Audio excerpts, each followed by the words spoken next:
What's up mga ka-TH? Magandang umaga sa inyong lahat. Meron tayong bagong deliver na equipment mga ka-TH. Yan. Ito ang ating makatutulong. GP pointer. So, testingin natin mga ka-TH kung anong klase ng tunog niya kapag sa barya at anong klase naman pag sa gold. Ito yung gold mga ka-TH. Ito yung barya natin. Unahin natin siya sa barya.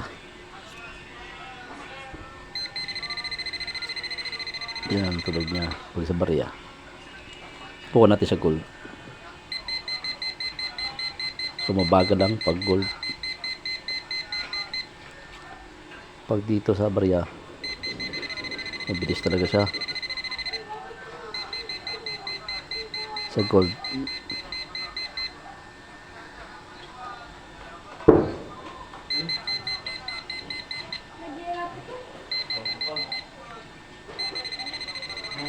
yun mga ka-TH.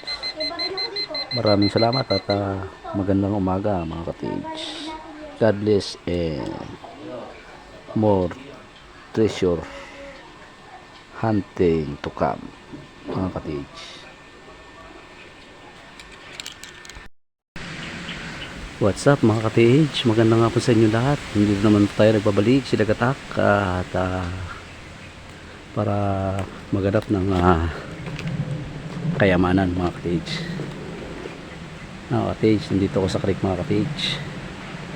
Dala-dala ko yung aking mahiwagang gold detector na maliit o metal detector.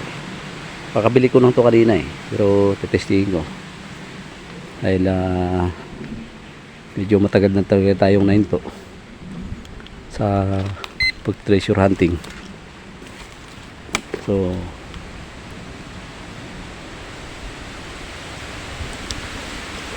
meron ako na-detect dito ka-TH. Iwan ko kung bakal to. Yan. Yan o. Ito. Ang lakas o. Baka may gold nuggets dito mga ka-TH. Ito.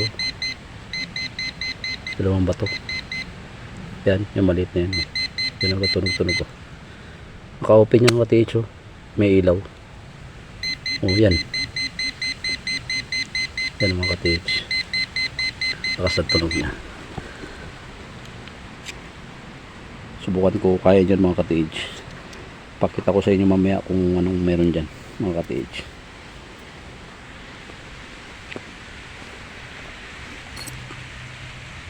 Dito ako sa creek. Kita tayo ng gold nuggets dito mga ka-TH. Yun lang mga ka-TH at maraming salamat. Magandang hapon sa inyo lahat. God bless and more hunting. More treasure hunting to come mga ka-TH.